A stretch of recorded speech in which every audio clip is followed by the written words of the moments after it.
은혜. 이 확실하다, 반대는 뭐예요? 불확실하다 이거죠. 그 확실한 것이 좋아요? 불확실한 것이 좋아요? 예. 뭐 물어보나마나 확실한 것이 좋죠. 근데 문제는 분명히 여러분들이 확실한 것을 좋아하면서도 불확실하게 살고 있어요. 자, 믿음 생활을 우리가 확실하게 해야겠어요? 불확실하게 해야겠어요? 확실하게 해야겠죠. 근데 믿음 생활에 확실하게 살지 않으려고 한다 이거죠. 목사님 어떻게 그렇게 말씀하십니까?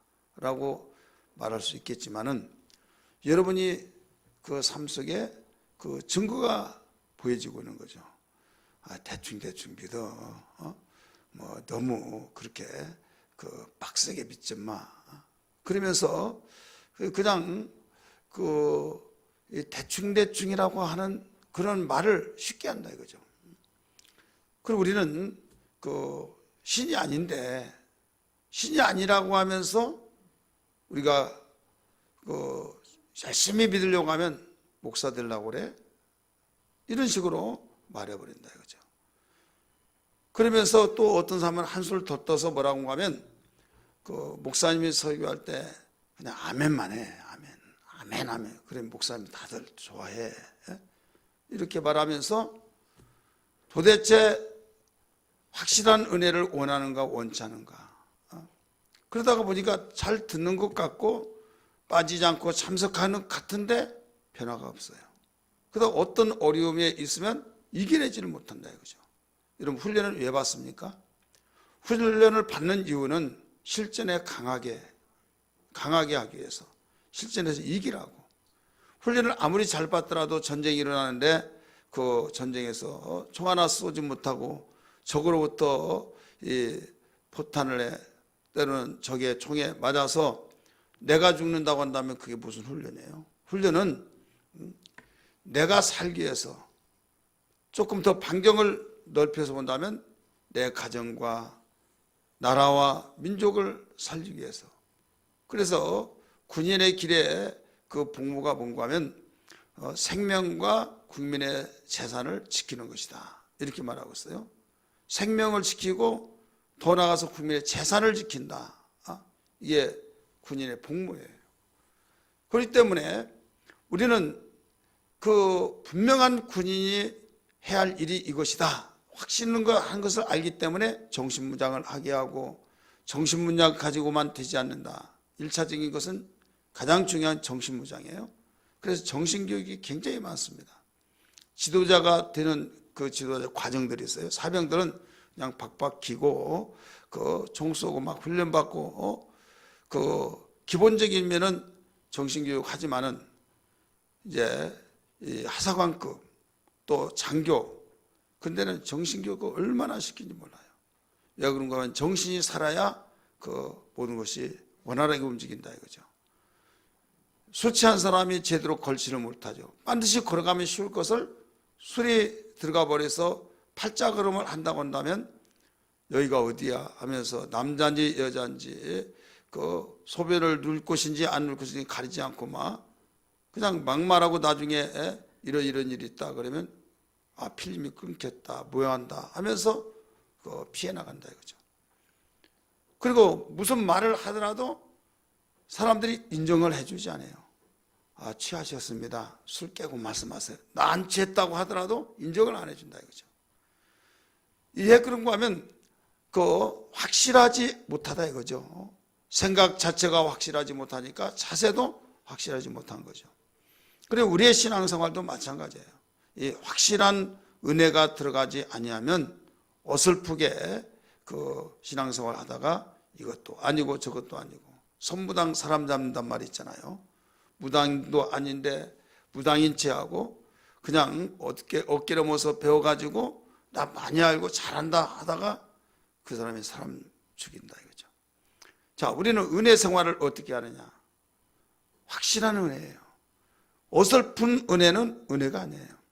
그래서 다윗이 그렇게 확실한 삶이 되어진 이유는 그는 아버지의 심부름 속에서 양을 치고 곰이 와서 양을 찢고 먹어 치우고 그럴 때 그는 아버지로부터 받은 영향이 하나 있어요. 그게 뭐냐면 그 믿음이었습니다.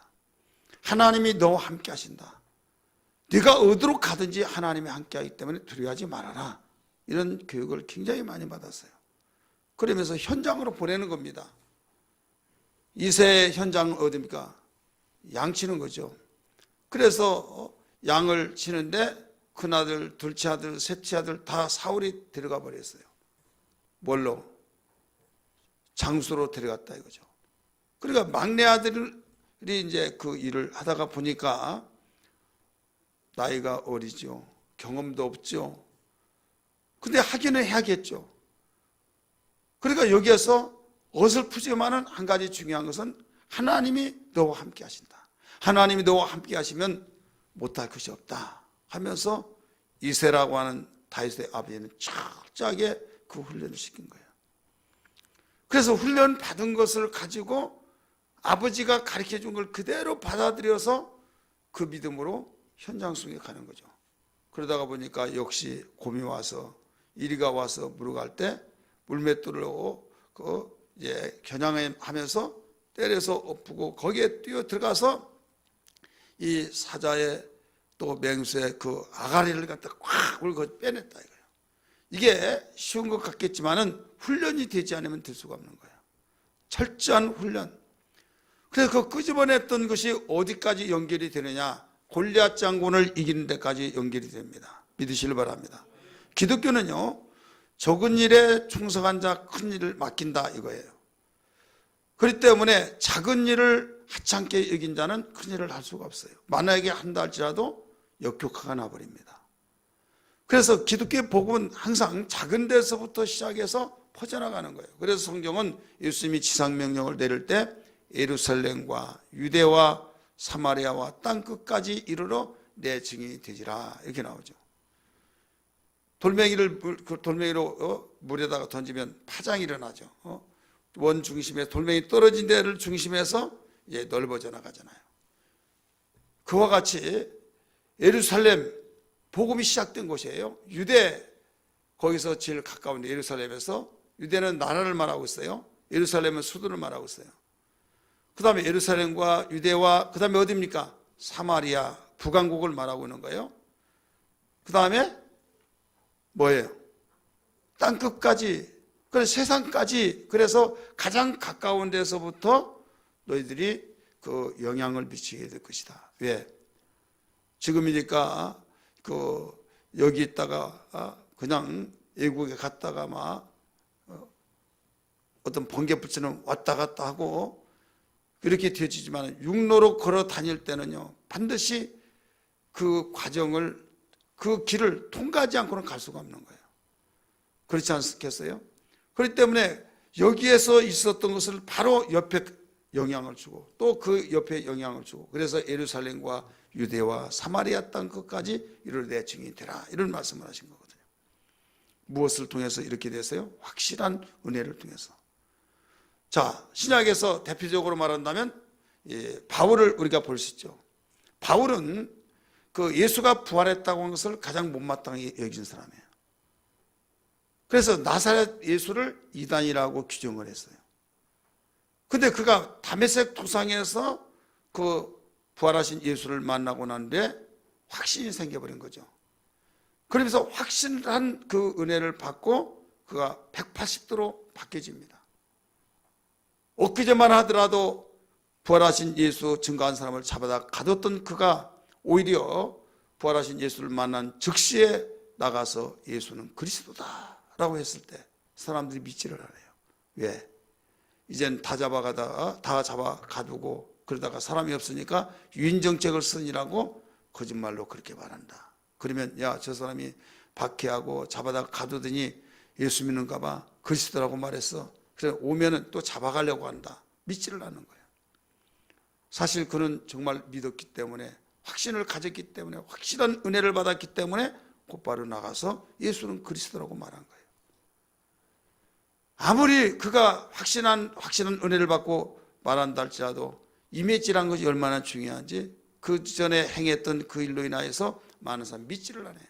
자, 하나님은 그런 모든 것을 무마시키고 일하신 분이 아니에요. 예, 하나님이 인격체로 만들고 감정을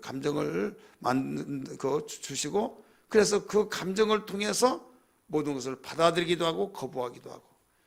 그래, 이미지 속에서 사울 하면 악랄한 자, 예수 부활한 사람 증거하는 사람을 다 잡아 가두고 죽이고 그 일에 그 증인 쓰고 투표하고 그런 사람 해서 고개를 쌀래쌀래하는 사람이에요. 그런데 그리스도라고 증거하니 누가 믿겠냐 이거죠.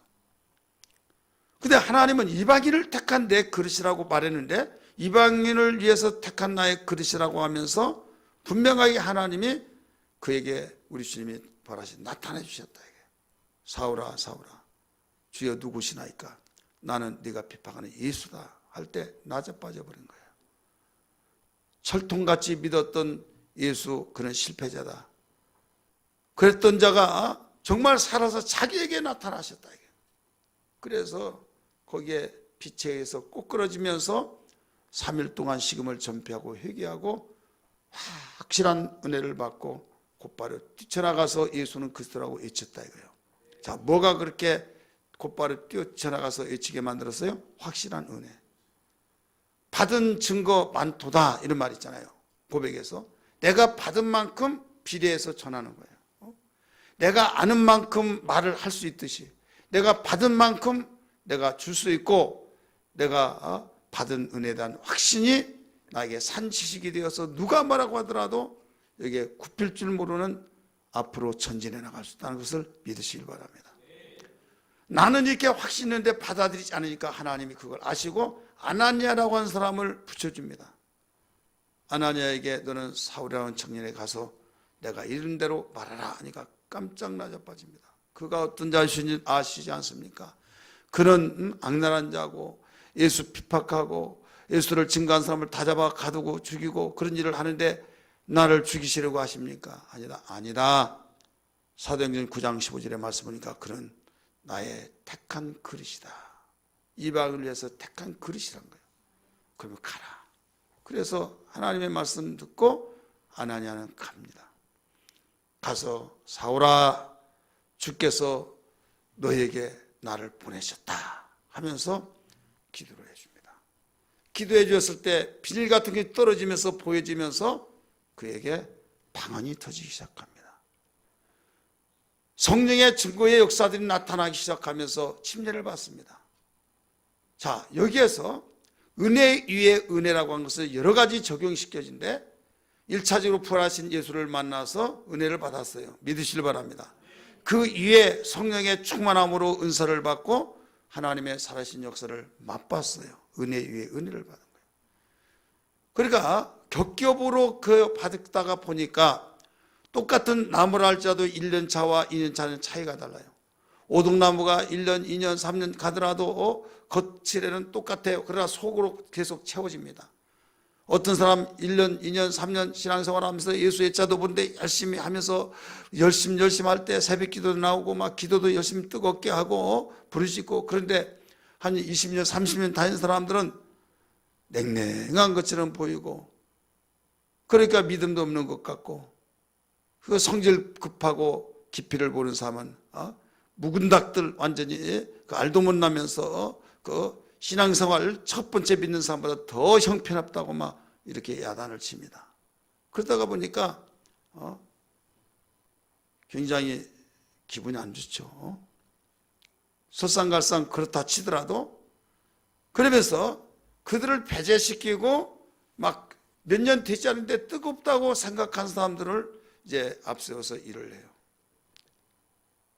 그런데 어디에서 딱 드러난가 하면 이제 끔찍한 일들을 할 때, 우리 땅을 삽시다, 예배당을 집시다 막 할 때 우리 이 정도 든데 위해서 기도합시다 해놓고 기도만 하면 다 안 되잖아요.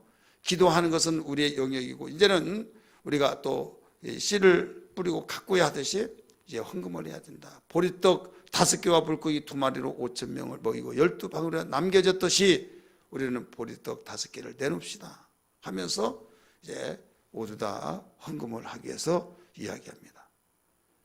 그렇게 믿음 좋다고 하는 사람들은 막 나자빠져가지고 하면서 다 나빠지고 안 나와버린다. 그런데 묵은 닭이라고 말했던 그런 사람들은 묵묵히 헌금을 팡팡 하면서 이겨내더라. 그제야 비로소 뭐라고 합니까? 아, 속이 찼구나. 열심히 한 사람 보면 막 뭔가 막 급성장한 것 같아서 대단한 것 같은데, 그리고 10년, 20년, 30년, 40년 했던 사람은 그냥 변화도 없는 것 같고 냉랭하고 그런 것 같고 다 죽은 것 같고 고목나무 같고, 그런데 굉장히 뿌리 깊은 나무가 됐다 이거죠. 이게 보시면 내적인 면에서 차간다 이거죠. 그렇기 때문에 영적인 것만 보아서는 안 된다 이거죠. 따라서 내적인 변화, 속이 차야 된다. 속이 차지 않으면 쉽게 부러집니다.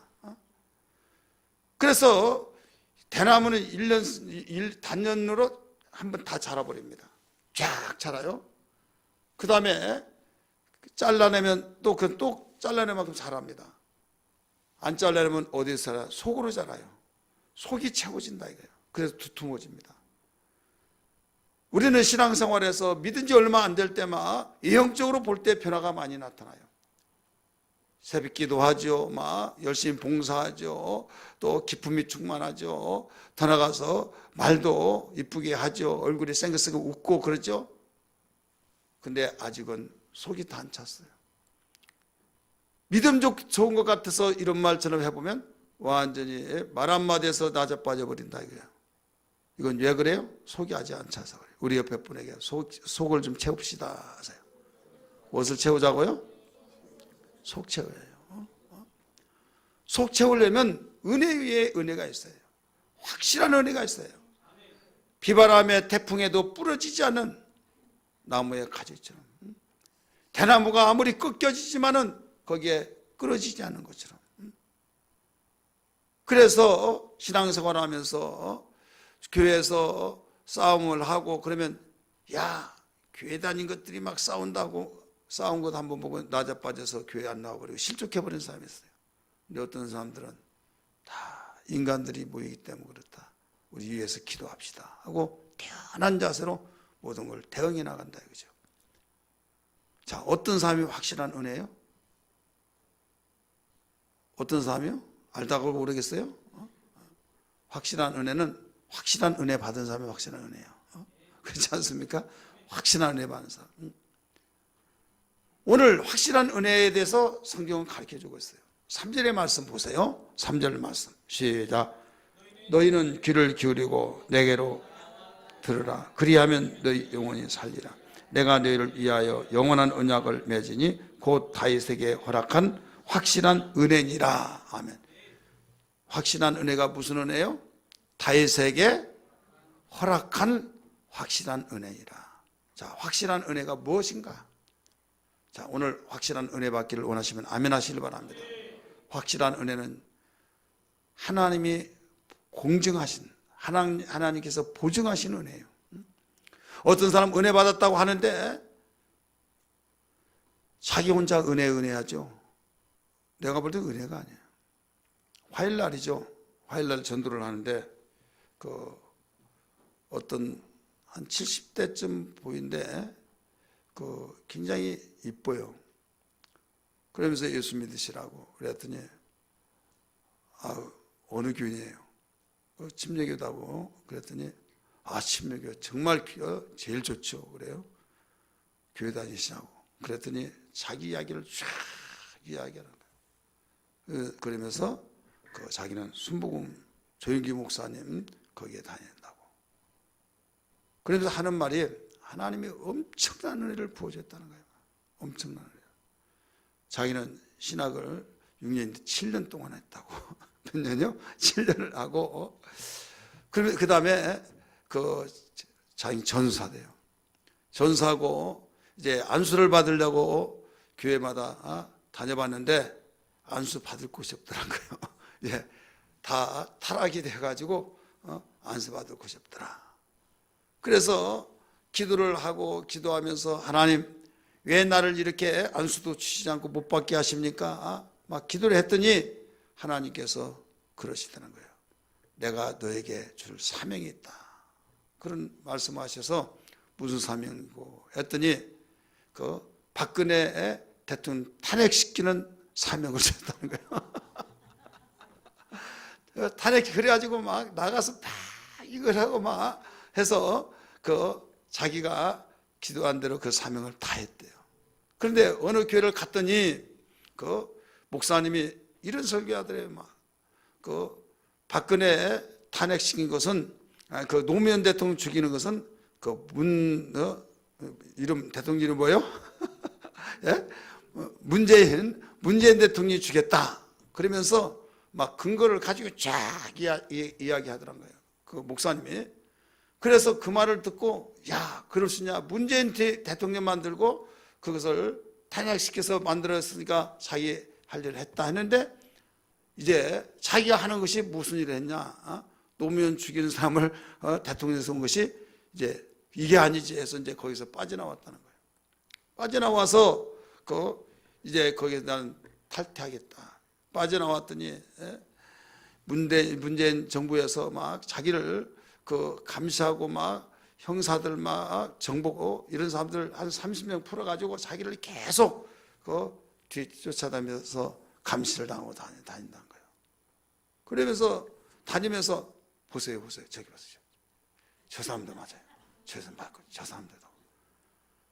그러니까 뭐라고 하냐면 무엇을 그렇게 들어요? 이제 옆에 사람한테 그런 거예요. 그러니까 딱 보고 가는 거예요. 그러면서 자기 집에 한 30대쯤 그 자가용이 딱 서서 자기를 항상 감시하고 있다는 거예요. 그러면서 자기는 하나님과의 직통으로 다 대화를 하고 그런다는 거예요. 얼마나 은혜를 많이 받았는지 몰라요. 아주. 그러면서 저에게 가면서 한 이렇게 두꺼운 책자를 하나, 프린트 인물을 딱 주는 거예요. 나중에 시간 있으면 읽어보세요. 봤더니 자기는 7번을 죽을 고비를 넘겨서 다 죽을 위기에서 살아났다. 목사님, 처음에는 장로님인가 안수사님인가 그랬던 줄 알았어요. 목사님이 내가 누구냐고 내가 목사라고 했더니 그래요. 그러면서 하는 말이 7이라고 숫자 아시죠? 완전수. 자기는 7번 죽을 고비를 다 당겨서 완전수로 다 통과가 됐다는 거예요. 다 통과가 되어서 결국은 하나님께서 자기에게 박사를 주는데 하나님께로부터 박사학위를 받았대요. 무슨 박사요? 하나님께로부터. 그래가지고 그 내용이 뭐냐면 이제 고소를 당하고 막 자기가 또 탄원서를 넣고 해서 거기다가 자기의 양력을 넣는데 거기에 하나님께로부터 박사학위 받음 그것도 넣어놨어요. 그러니까 자기는 엄청난 은혜를 받은 거예요. 막 확실한 은혜를 받았어. 거기 내용을 보면 자 사회에 지금 재판장한테 탄원서 올리는 그 내용 속에서 하나님께로부터 자기의 프로필을 쓰면서 그 중에 하나가 뭐냐면 하나님께로부터 박사학위를 받았다. 직접 받았다는 거예요. 자, 자기는 확실한 은혜다.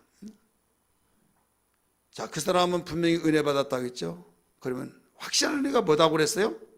하나님께서 인정하는 은혜가 확실한 은혜예요. 믿으시길 바랍니다. 따라합시다. 오늘날 은혜를 많이 받았는데 자기 혼자 은혜 받았고 자기가 누구보다 제일 은혜 받았고 그러면서 하나님께서는 은혜 주시지도 않는데 자기는 하나님께 은혜 받았다. 뻥친 사람들이 많아요. 우리 그런 사람 말고 정말 하나님이 인정하시는 은혜, 그 은혜가 있어야 될 줄 믿기 바랍니다. 제가 그랬어요. 너무 길어진 것 같아서 전사님, 주사님 지금 그러면 교회 어느 교회 나가냐고. 어느 교회 나가냐고요. 가장 귀한 일이 뭔지 아십니까? 천하보다 귀한 영혼을 구원시키는. 자기는 은혜를 너무 많이 주셔서 가기만 하면 막 줄줄줄 막 전도가 잘 뜬대. 그래서 개척교회 봉사라고 그래서 개척교회 자기가 가면 막 교회가 미어 터진대 막. 그럼 우리 교회 좀 오라고 해서 얼마나 사람들이 자기는 막 계속 따라다닌다는 거예요. 그리고 막 병도 낫고 막 능력도 나타나고 막 엄청나. 근데 지금 다니냐고 했더니 다닐 데가 없대요. 그게 여러분 확실한 은혜입니까? 정신 차려야 말입니다. 여러분 듣는데 좀 웃어버리지만은 웃을 일이라고 생각하지만 그런 사람이 많다니까요. 의외로 많아요. 자기 생각에 자기는 은혜를 누구보다 많이 받고 은혜에 도취되어서, 그런데 교회를 등지고 은혜 받았다는 사람들이 있다 이거예요. 여러분, 교회는 주님의 핏값으로 산 주님의 몸이란 걸 믿기 바랍니다. 그럼 주님이 핏값으로 세운 교회를 등지면서 은혜 받았다고 하는 말이 안 된다 이거예요. 분별해야 해요. 오늘 본문 속에서 3절에서 다윗에게 허락한 확실한 은혜니라 라고 말했어요. 자, 이 말은 무슨 말일까요? 이새의 아들 다윗을 내가 보니 마음에 합한 자라, 이게 나오죠. 그러면서 이새에게 8명의 아들이 있었지만은 외형이 아주 건장하고 대단한 사람이 이 사람입니까? 이 사람입니까? 사무엘 선지자가 물어봐주면 아니다 하면서 아예 왕감은 되어지지 않는다고 해서 열애시켜버렸던 그 이새가 열애시키던 막내 아들을 하나님께서 데려오라. 이 사람은 아닙니다 라고, 내 아들 그 막내 아들은 아닙니다고 할 정도로 해서 아예 그 8명의 숫자에 들어가지는 않았다 그죠. 나중에 네 아들을 데려오기까지 내가 이 자리를 떠나지 않겠다 했을 때 왔는데 하나님께서 네가 기름 부을 자는 저자다 하면서 말씀하시더라 그죠. 그럼 나는 이제는 이 유물을 보지 않겠다. 누구 때문에 그런 말을 했습니까? 사울이라는 청년 때문에. 사울이라고 한 그 청년이 겸손하고 예형이 대단하고 누가 볼 때도 정말 늠름하고, 그래서 세워줬는데 겸손했기 때문에 하나님이 동고밭에 숨어있는 자를 찾아서 기름 부어서 초대왕을 세워주는데 나중에 교만하고 그러더라 이거죠. 그래서 나는 이제는 이모 보지 않겠다. 하나님께서 말씀하시면서 내 마음에 합한 자다. 그래서 왕으로 삼겠다고 해서 결국 왕이 되었어요. 그렇게 죽이려고 했지만 죽이지 못했죠. 따라서 합시다. 하나님이 은혜 주신 자는 해할 자가 없다.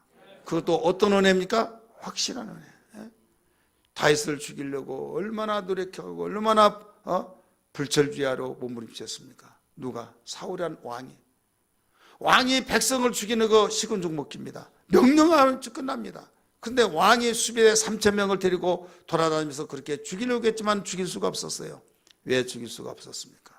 하나님이 보호하시고 하나님이 바로 은혜 주셔서 어떤 누구도 손대지 못하도록 하나님이 확실한 은혜 중에 역사하셨기 때문이라는 걸 믿기 바랍니다. 오늘날 이 시대는 이런 하나님의 확실한 은혜가 필요해요. 그래서 보라 지금은 은혜 받을 만한 때요, 보라 지금은 구원의 날이로다 하신 말씀처럼 다른 것은 풍성해진데 은혜는 떨어지고 있어요. 은혜와 바로 이 세상 물질과의 반비례가 됩니다. 세상의 물질이 궁핍하고 어렵고 힘들고 국난적으로 또 개인적으로 가사적으로 사업적으로 어렵고 힘들 때 여러분 겸손한 자에게는 이때 은혜가 풍성해 주시는 계기가 되는 걸 믿기 바랍니다. 교만한 자는 그렇지 않아요. 오히려 더 원망하죠.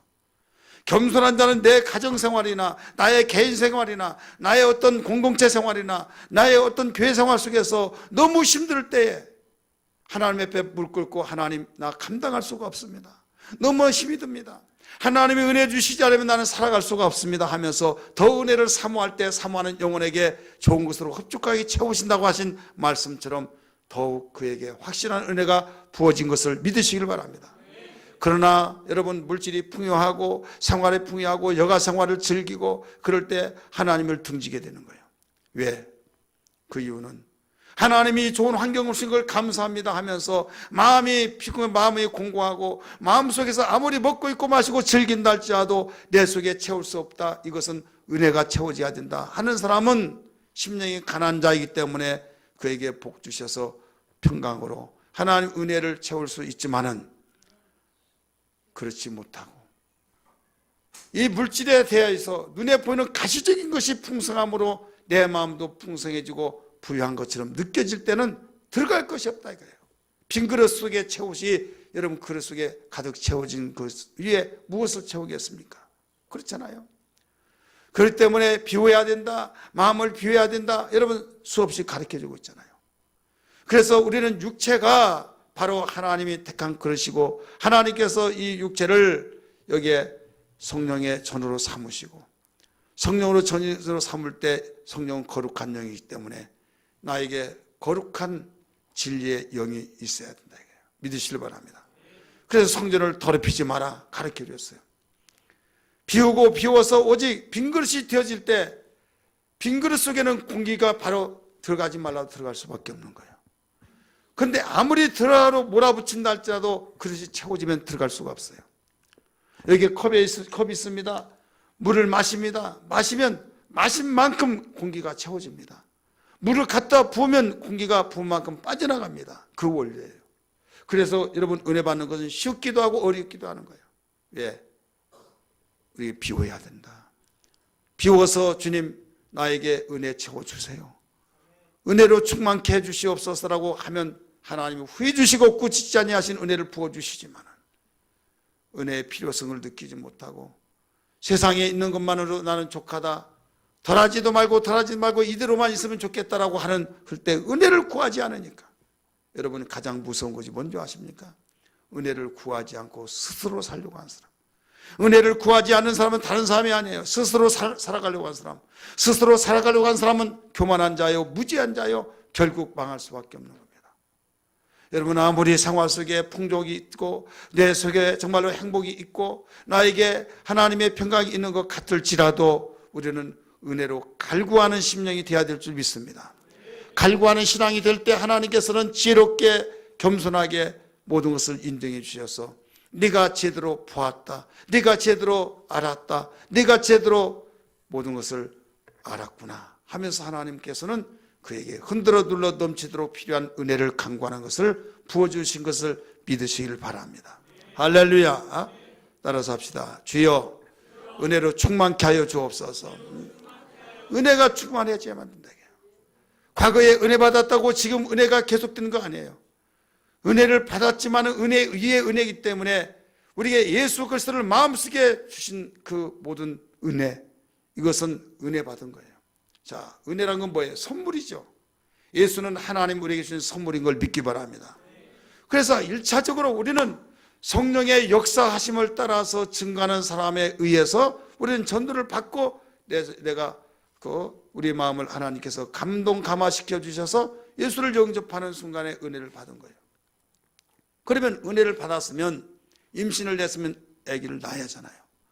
예수님 영접했으면 이제는 그 은혜가 더욱 충만해서 말씀이 육신이 되어지듯이 예수님 마음속에 모셔서 예수께서 부활하심으로써 정말 생명력의 능력을 나타내 주셨듯이 예수님 모시고 그분으로 충만할 때 환경을 이기고 세상을 이기고 죄악을 이기고 우리 자신을 이기고 모든 걸 이겨낼 수 있듯이 우리는 은혜 위에 은혜가 있어야 될 줄 믿기 바랍니다. 요한복음 1장 16절 말씀 보니까 은혜 위에 은혜로라 라고 가르쳐 준 것처럼, 그래서 오늘 다윗에게 허락한 확실한 은혜라고 하는 말을 그래서 해주신 거예요. 자, 다윗에게 허락한 확실한 은혜. 확실한 은혜는 뭐냐? 이미 말씀드렸어요. 확실한 은혜는 하나님이 다 허락하신 은혜다. 하나님이 보증하신 은혜다. 이게 확실한 은혜다. 두 번째, 증인을 세우시고 그 다음에 인도자로 세우시고 명령자로 세우신 것이 바로 확실한 은혜입니다. 우리 4절 말씀 볼까요? 4절 말씀 같이 읽습니다. 시작. 보라, 내가 그를 만민에게 증인으로 세웠고 만민의 인도자로 명령자로 삼았나니. 아멘. 아멘. 보라, 내가가 누구예요? 하나님이. 그가 누구예요? 여기서는 다윗을 말하고 있죠. 우리 적용시켜서 보면 다윗에게 허락한 확실한 은혜 받은 자, 그에게 뭘로 삼았다고 그랬어요? 만민에게 증인으로 세웠다. 증인. 따라서 합시다. 증인으로 세웠다. 두 번째는 만민의 인도자로 세웠다. 인도자로. 세 번째는 명령자로 세웠다. 이거예요. 이 증인과 인도자와 바로 명령자, 의미를 잘 되새겨 봐줍니다. 증인은요, 살리기도 하고 죽이기도 하는 거예요. 따라합시다. 증인은 살리기도 하고 죽이기도 한다. 언젠가도 제가 말씀을 드렸는데요. 우리나라 가정사역에서 두 맥을 이루고 있는 분이 하나는 송기른 박사, 송기른 목사님입니다. 또 하나는 그 이범 목사님입니다. 그래서 아침마당에 한 번은 그 어떤 목사님이 전화가 왔어요. 홍 목사, 지금 빨리 텔레비 켜보라고. 여기냐고 그랬더니 이범 목사 지금 나왔다고. 채널 돌려봤더니 이범 목사가 나왔어요. 그 이범 목사가 우리 신학 동기거든요. 근데 가정사역가인데 그분이 개척을 했을 때 굉장히 어려운 일을 당했어요. 왜 그런가 하면 그 운전하면서 그 횡단무대에 딱 멈췄는데 그 라인 거기에 안전지대 그 손을 멈췄는데 어떤 사람이 횡단무대 딱 지나가면서 차 있는데 거기에서 거꾸로 지더란 거예요. 자기와 뭐 관계가 없으니까 차 쓰지도 않고 그랬는데 나중에 지나가다가 이렇게 쳐다보더래요. 나중에 경찰서에서 저희가 날라온 거예요. 고소돼서 당신 피의자 신문으로 조회를 받아야 된다. 조사를 받아야 된다고. 뭐 자기는 아무 잘못 없으니까 가서 물어봤더니 왜 그러냐고 그랬더니 당신이 어느 날 몇월 며칠 몇 시에 여기에 횡단보 가는 사람 취했다. 취해가지고 이게 뺑소니했냐? 아니라고 했더니 증인인데 뭘 그러냐? 그래가지고 증인 있다고 나중에 그 증인 그대로 말하는 거예요. 이건 하늘이나 알고 땅이나 알고 자기나 알지 이건 너무 억울하잖아요. 그래서 결국은 형을 살았어요. 형을 살아서 나중에 구두 닦은 사람인데 가서 당신이 언제 나를 봤다고 그러냐 하면서 이제 집요하게 이제 물어보고 그랬더니 자기 양심이 너무나도 편치 못했다 하면서 다 털어놨는데 어떤 사람 와서 자기에게 돈을 얼마 주더니 증인 좀 서달라고 해가지고 그렇게 말해달라서 그대로 말을 해줬다. 그래가지고 형 살고 나왔어요. 자, 여기에서 증인이 사람을 살리기도 하고 죽이기도 하고 고통을 주기도 하고 유익을 주기도 하고, 자, 거짓 증인은 사람을 죽이기도 해요. 그래요, 안 그래요? 하나님의 증인자로 삼았다는 것은 거짓 증인을 삼았다는 거예요? 아니면 진실한 증인을 삼았다는 거예요? 그렇죠. 그러면 살린다는 거예요? 죽인다는 거예요? 살린다는 거예요. 억울한 자를 억울함을 풀어주고 죽을 자를 살려주고 이게 증인이에요. 그래서 내가 그를 증인으로 삼았다. 이게 증인으로. 확실한 은혜를 받은 자인 증인으로 삼는 거예요. 할렐루야. 그래서 예수께서 말씀하시기를 오직 성령이 너에게 임하시면 권능을 받고 예루살렘과 유대와 사마리아 땅 끝까지 내 증인이 되리라. 할렐루야. 증인이 되리라. 이게 확실한 은혜예요. 확실한 은혜를 받았다고 하면서 증인 삼지 않냐고, 증인을 알지도 못하고 뭐 꼭 그렇게만 해야 하나, 오히려 전도한 사람을 비판하고 이것은 확실한 은혜가 아니에요. 아무리 어떤 천국의 말을 한다 할지라도, 환상을 눈을 뜯어 보이고 눈을 감도 보이고 하나님의 음성을 듣는다 할지라도 증인을 삼는 데에 대해서 무관심하거나 반대하는 사람 절대 확실한 은혜가 아니라는 걸 알아야 될 줄 믿기 바랍니다. 여러분, 집사 필립도요, 은혜 받으니까 목사도 아니고 그 집사가 여러분 증인되는 일을 얼마나 많이 했습니까? 사마리아 성을 복음화시키고 에디피아 내세를 구원시켜 그 나라를 또 복음화시키는 장면들을 잘 알 수 있을 것입니다. 이게 확실한 은혜예요. 그 다음에 인도자라고 그랬어요. 내가 인도자를 삼는다. 그에게 인도자 삼는. 인도자는 뭡니까? 바로 방황하고 있는 그에게 이리로 가야 산다. 이리 가야 안전지대다. 이걸 가르쳐 준 거예요. 방황하고 있는 그 사막에 이정표가 얼마나 중요한지 몰라요. 방향을 제시해 주는 그 이정표. 좋은 길, 안전한 길, 내가 아는 길, 거기 이정표 필요가 없죠. 내가 아는 길이기 때문에. 외지에 가서 안전한 길을 내가 또 방향을 목적지를 가려고 할 때 이정표가 없이 어떻게 가느냐 이게요. 지금은 개인에게 내비가 있기 때문에 모든 걸 다 알아서 입력만 시키면 다 안내서 가지만은요, 내비가 없고 어떤 안내를 받지 아니하고는 갈 수가 없는 그 길에 이정표는 생명과 같습니다. 해는 넘어가죠. 갈 길을 모르죠. 어둠캄캄하죠. 또 거기에는 아무 사람도 없죠. 이리의 소리는 나죠. 죽은 목숨이죠. 그렇지 않습니까? 그럴 때 거기에서 나를 따라오라고 얼마나 고생했냐고 하면서 정말로 진실한 참으로 착한 인도자를 만난다는 것은 구세주를 만나는 것과 똑같다 이거예요. 다윗은 예수께서 하나님께서 어떤 분이라는 걸 잘 고백했잖아요. 여호와는 뭐라고 그랬어요? 나의 목자이시니. 목자가 인도자라는 걸 믿기 바랍니다. 세상의 사람은 생명이 없기 때문에 죄악의 어두운 캄캄한 가운데서 아무리 열심으로 자기 비전을 가지고 산다 할지라도 하나님이 올 때는 거기에는 캄캄한 곳이에요. 안내를 받지 않냐고는 영원한 천국과 참된 후회 없는 삶을 살아갈 수가 없다 이거예요. 이것을 확실한 은혜를 주셔서 인도자로 삼아주신다 이거예요. 믿으시길 바랍니다. 그렇기 때문에 세상을 향해서 우리는 인도자입니다. 세상을 향해서 인도자로서의 살 길을 인도해주고 방황하고 있는 그들을 인도해주고 그들에게 바로 빛이 되어진 것이에요. 세 번째는 확실한 은혜는 어떤 사람이냐? 바로 명령자라고 그랬어요. 따라합시다. 명령자. 자, 명령은 누가 합니까? 윗사람이 아랫사람이 하는 거예요. 절대자가 바로 명령하는 거예요. 왕이 백성에게 명령한 겁니다. 왕이 신하들에게 명령한 겁니다. 그만큼 권위가 있고 권세가 있다는 거예요.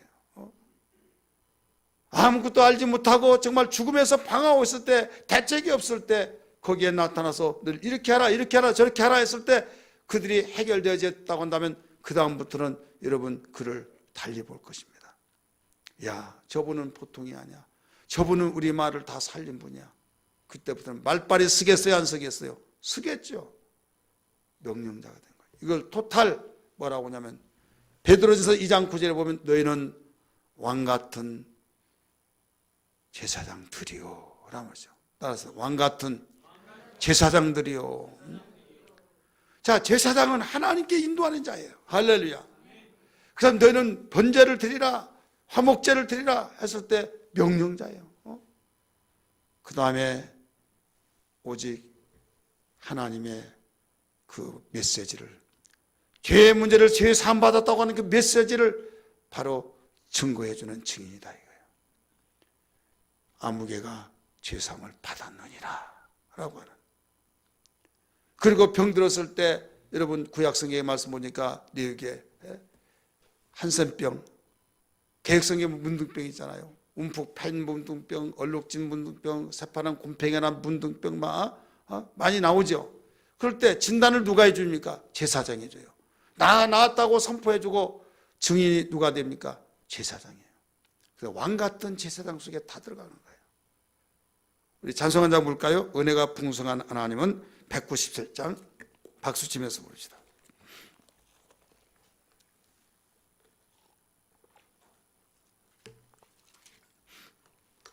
(197장)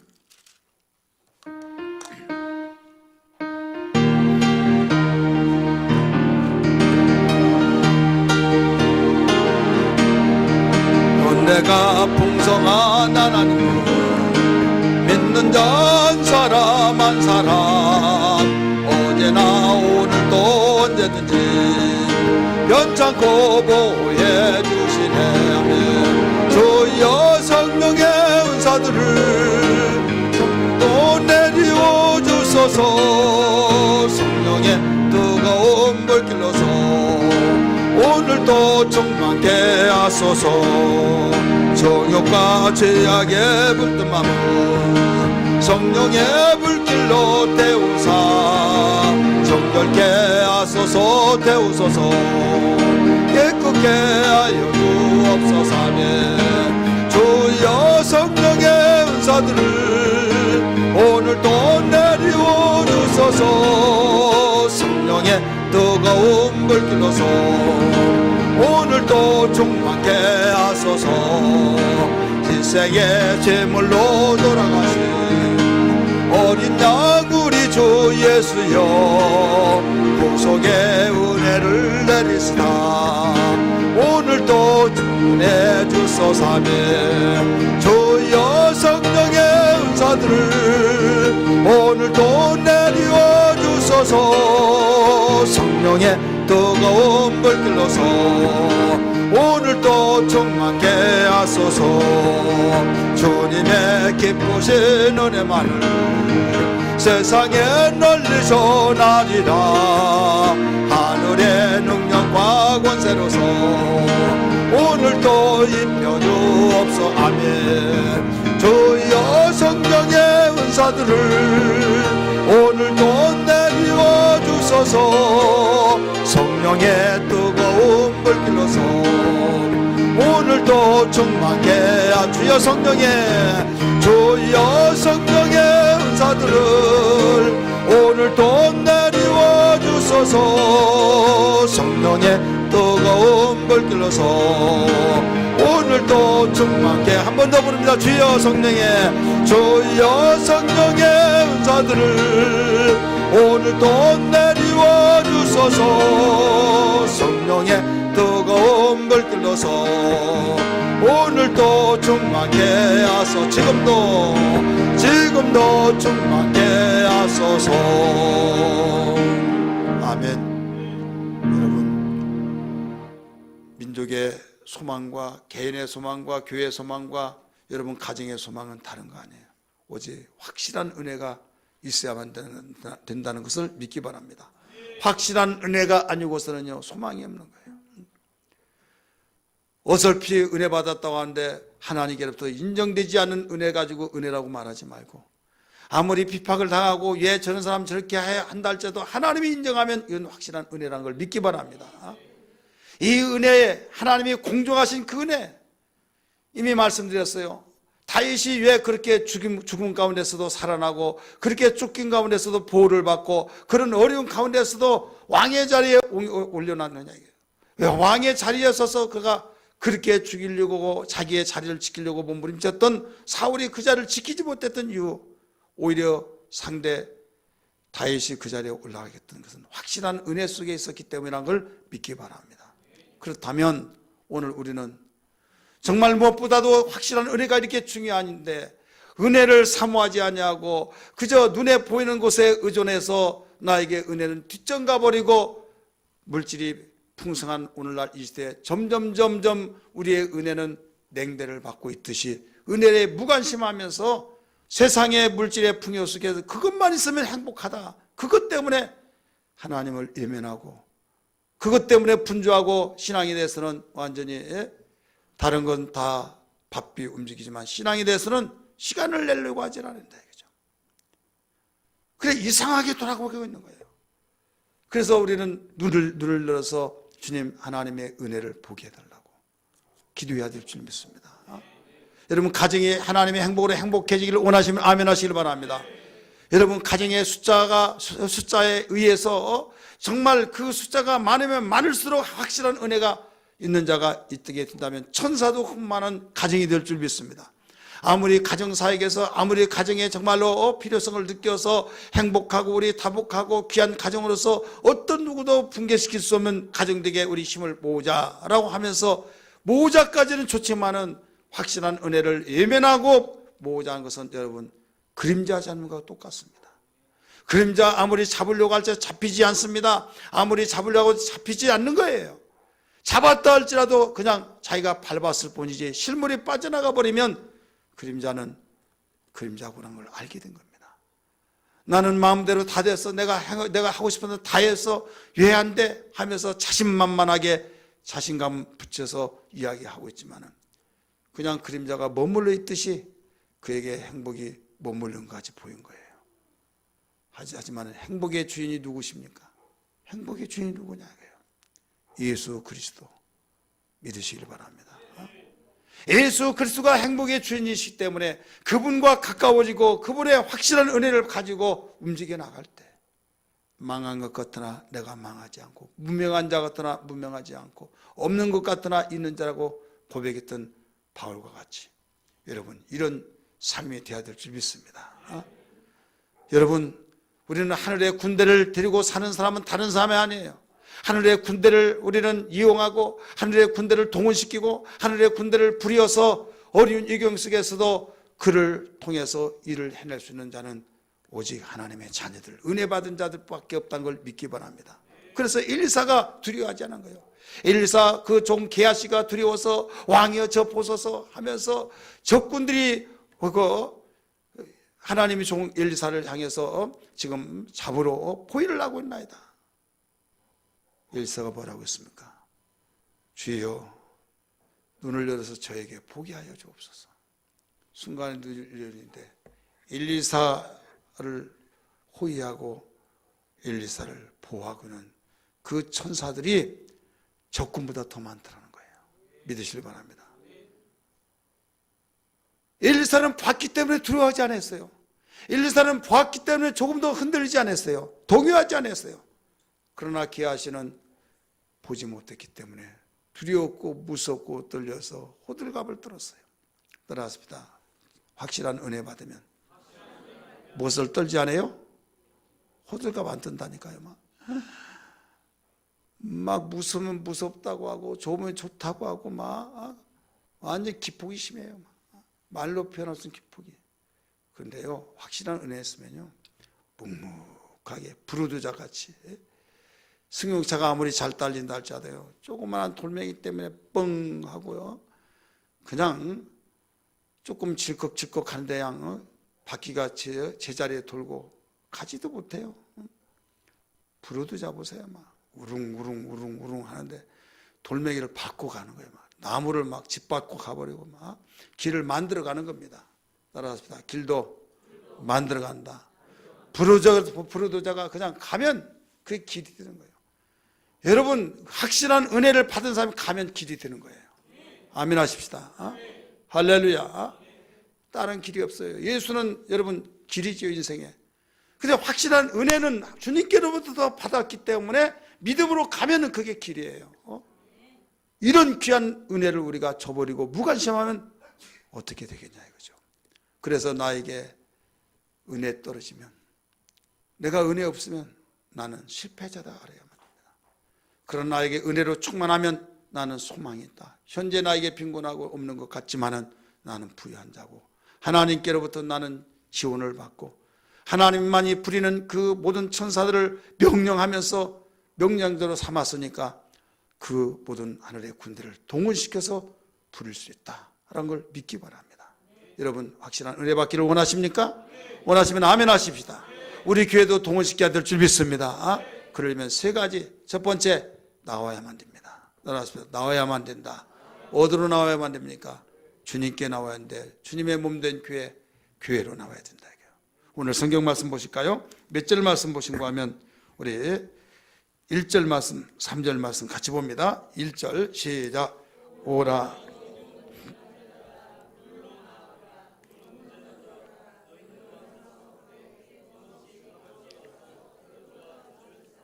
아멘. 오라, 와서 이런 말이 나와야 안 나와요? 몇 번 나와요 거기서? 3번, 4번이네요. 자, 오라 너희 모든 목마른 자들아 물로 나오라. 나오라 한 번 나왔죠? 두 번째, 도는 자도 오라. 너희는 와서. 그 끝에 값없이 와서 1절만 가지고도 몇 번 나와요? 4번이 나와요. 그 다음에 3절 보세요. 너희는 귀를 기울이고 내게로 나와 들으라. 여기서도 나오라는 거죠. 여러분, 확실한 은혜 받으려면 나와야 해요. 근데 나오지 않고 은혜 받았다고 하는 사람이 있어요. 어떤 사람이 있다고요? 나오지 않는 사람. 그러니까 어디서 나오지 않고 은혜 받았다고 하는 사람은요 짝퉁이에요. 짝퉁 가지고 확실한 은혜다고 말하지 말고요. 자, 믿음은 검증이 돼야 하는데 들음에서 나는 거예요. 듣지 아니하고 다른 데서 듣고 사실이 아닌 걸 듣고 사실인 채 말한 건 이건 드러난다 이거죠. 그래서 믿음은 들음에서 나며 들으면 그리스도 예수의 말씀으로 말미암으니라. 자, 세상에 드는 것이 얼마나 많습니까? 수없이 들어요. 그런데 그 중에서 듣는 것 중에서 그리스도의 말씀을 들으라는 거예요. 그러면 그리스도의 말씀을 들을 곳이 어디냐? 이게 교회밖에 없는 거예요. 반상에서 듣습니까? 계몽에서 듣습니까? 동창에서 듣습니까? 거기서 들을 수가 없는 거예요. 오직 주님의 말씀은 교회를 통해서만 듣는다는 걸 믿기 바랍니다. 그래서 확신한 은혜를 받는 그 비결 첫 번째는 와야 된다. 그래서 모이기를 피하는 자들의 습관에 따르지 말아라. 어떤 가운데서 오기 싫을 때가 있죠. 그러나 사단아 물러가라, 나 확실한 은혜 받으러 간다 하면서 이겨내고 와야 될 줄 믿습니다. 오늘 이 자리에 오신 분들은 다 그렇게 해서 오신 줄 믿습니다. 피곤하 물러가라, 나는 확실한 은혜를 받으러 간다 하고 와야 된다 이게요. 그 다음에 뒤에서 갈까 말까 하면 그런 마음이 있을 때는 어떻게 해요? 갈등을 일으키는 사단아 물러가라, 나는 확실한 은혜를 받으러 간다 하고 와야 된다 이게요. 아멘 하는 사람 뭐예요? 자, 두 번째 어떻게 하느냐? 1차부는 통과를 잘해서 왔어요. 이제 왔으면 여기까지 오기는 잘 왔는데 싸우고 이겨서 왔는데 듣지를 못해요. 다른 것 뿐이라고 듣지를 못해요. 또 하면 또 듣지를 못해요. 자, 듣지 못한 유행이 많아요. 졸려서 못 들고, 잡다한 생각, 잡념 때문에 못 들고. 자, 여자는 뭐예요? 잡념이고. 남자는 뭐예요? 잡놈이고. 잡념 때문에 못 들어. 영적 잡놈이요, 그게 잡념이에요. 또 이거 여자들은 영적 잡념이에요. 다 잡아내야 된다, 이게 잡념이야.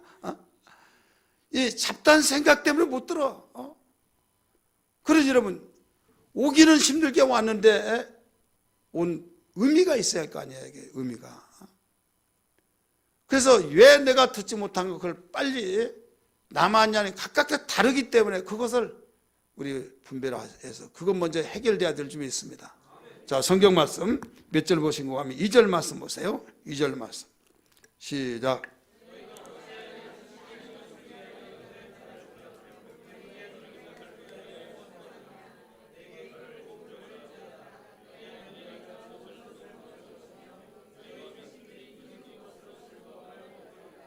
아멘. 거기까지 봅시다. 가운데 보면 내게 듣고 들을지어다 이렇게 나오죠. 따라서 봅시다. 내게 듣고 들을지어다. 자, 반복을 했어요. 내게 듣고 들을지어다. 왔으면 들어야 된다 이게요. 근데 왜 듣지 못하느냐 이게요. 분명히 들었는데 듣는 시간인데 왜 못 듣느냐? 이유가 여러 가지 있어요. 이미 세 가지 그거 빼놓고, 자, 졸음 때문에 듣고, 잡념 때문에 듣고, 또 이거 이모저모 다른 것 때문에 못 듣는 거, 그건 뭐 기본적이고, 못 듣는 것은 지금 보이는 것을 치우치니까, 보이는 것을 일순위로 보니까 못 듣는 거예요. 그래서 여기에 뭐라고 했습니까? 양식 아닌 것을 구하지 말라는 거예요. 배부르지 못할 것을 구하지 말라는 거예요. 한마디로 말해서 여기에서 진정한 양식을 구하라는 거예요. 진정한 양식. 따라서 합시다. 진정한 양식. 물질은 내 육체의 양식이지만 내 영혼은 하나님의 말씀이 양식인 걸 믿기 바랍니다. 그러니까 교회까지 나와서 듣는 것은 육신의 양식 구하기 위해서 구하는 거 듣는 것이 아니에요. 영의 양식을 먹기 위해서 듣는다는 걸 믿기 바랍니다. 그래서 설교 잘 들으십시다 하면 밥 잘 먹읍시다 이 말이에요. 여러분, 밥 먹으러 가서 밥 먹지 못하면 여러분 신경이 나요 안 나요? 배고파서 밥 먹으러 갔는데 가지 못하고 먹지 못한다면, 언젠가도 말씀드렸어요. 우리 동기 목사님이 그 토요일날 결혼식장 갔는데요, 차가 얼마나 막히든지 그래서 갈까 말까 하다가 인사라도 하고 와야겠다 가는데, 그 잔치집 주인들은, 당사자들은 제일 늦게 먹죠. 그리고 다 이제 싸가지고 이제 딱 떠나려고 이제 나오려고 하는데, 안녕하세요 하면서 늦어가지고 이제 왔다고. 어쩌면 좋아. 왜? 이미 다 해산하는 가운데 왔으니까. 눈치 빠는 사람은 돈이라도 봉투라도 줘서 식사하고 가시라고 그렇게 하든지 어떤 대책을 세우는데, 어떻게 해요 하면서 됐습니다 하니까 그럼 안녕히 가세요 해가지고 괜히 갔다고 하면서 그 밥을 먹도 되고 안 먹도 되고, 그런데 배고플 때는 얼마나 그 생각뿐이 나지 않겠어요? 자, 육신의 양식도 그러하거늘 여러분, 영혼도 존재해요. 육신은 한시적인 존재고 영혼은 영원한 존재라는 걸 믿기 바랍니다. 영원한 존재가 굶겨 놓아 보세요. 얼마나 힘든가. 이 양식은 다른 데서 얻을 수가 없어요. 교회를 통해서만 얻을 수 있는 걸 믿기 바랍니다. 그래서 너희는 양식 아닌 것을, 배부르지 못할 것을 구하지 말아라. 정말 배부르고 양식다운 양식을 구하라. 여러분, 요한복음 6장 55절 말씀을 보니까 인자의 살은 참된 양식이요 인자의 그 피는 참된 음료로다 하신 말씀을 기억하시면 아멘 하시길 바랍니다. 그래서 주님의 말씀을 들어야 된다 이게요. 영의 말씀을 들어야 된다 이게요. 들을 때 곧 믿음이 생겨요. 믿음이 생기면서 하나님과의 돈독한 신뢰관계가 세워지면서 하나님의 것이 내 것이고 내 것이 하나님의 것이고 하나님이 나와 함께 하셔서 여러분 두려울 것이 없는 거예요. 믿음으로 한 발자국 한 발자국 내딛을 때 부르드자 같이 움직여 나갈 때마다 길이 없는 걸 길을 만들어내는 그런 놀라운 능력의 역사가 일어난 걸 믿기 바랍니다. 이게 확실한 은혜예요. 저 사람 어떻게 끝났어, 잠 안 됐어, 막 아무리 허겁지겁 이런 말을 한다 할지라도 본인은 대안스러운 거예요. 왜? 주님이 일하실 때다 하면서 주님이 일하셔서 하나님 영광 받을 것을 이번 기회에 또 일하시는군요. 얼마나 여러분 하나님과의 관계가 돈독해지고, 믿었으면 그런 다른 사람 호들갑을 떠면서 큰일 났다고 발을 동동동 구르는데 당사자는 오히려 태어나고 모든 것을 태연스럽게 하나님이 일하실 차례다고 고백을 하느냐 이거죠. 대단하지 않습니까? 오늘 우리는 나와서 들을 때 마지막 성령의 인도를 받아야만 됩니다. 따라서 합시다. 성령의 인도를 받아야 된다. 우리 몇 절 보신고 하면 5절 말씀 봅니다. 5절 말씀 읽습니다. 시작. 보라, 네가 알지 못하는 나를 네가 부를 것이며 너를 알지 못하는 나를 내게로